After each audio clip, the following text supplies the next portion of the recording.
जब सुने के होई भोजपुरी गाना बस बजे के चाही गाना।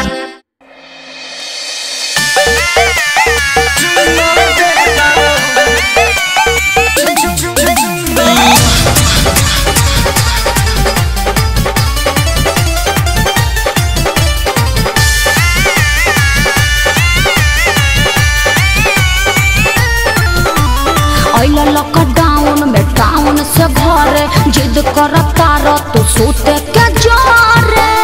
अरे दूर रहा। लॉकडाउन में टाउन से घरे जिद करता रह तू सोते के जोरे। तो ठीक है कैला बाकी सुत जा भर पेट खा के। तो ठीक है कैला बाकी सुत जा भर पेट खा के। अरे बुझला जानी चुम्मा दे दा का जानी चुम्मा दे दा काहे मुँह में से निकाई जरी लगा के। जानी चुम्मा दे दा मुँह में से निकाई जरी लगा के। ओहो अरे दूर रहा।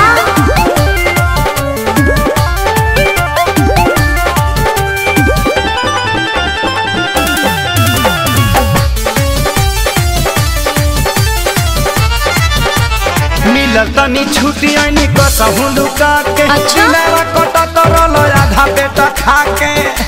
का बताई अच्छा कुछ दिन ना दूर हमसे रह पिया। देहिया पाया के जनी ढह पिया। पता बा हमारा काहे खातिर आइल बड़ो गुत्ता के। पता बा हमारा काहे खातिर आइल बड़ो गुत्ता के। जौन सोचत बड़ा ना होई। जानी चुम्मा दे दा चुप रहा। जानी चुम्मा दे दा ना मनवा से निकाई जरी लगा के।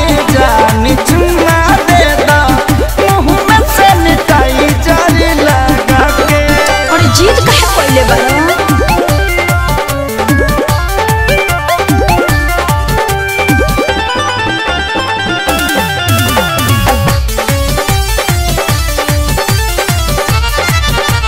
जानी सारा कार जबी राखी स्कूल में 14 दिन रहे के पड़ी नियम और रूल में। हाँ तो घरहू में रूले में रह के पड़ी। मन बना बात तो खेसारी पछतैब अपने तो जैब संगे घर भर ले जैब। समझ में आइल। पवन धनंजय सोनू विकास रहायो भी डरा के। पवन धनंजय सोनू विकास रहायो भी डरा के। एगो चुम्मे के बात बना ना भगवा। जानी चुम्मा दे दा फेर उहे बात। धनी चुम्मा दे दा मुँह में से निकाई जरा लगा के।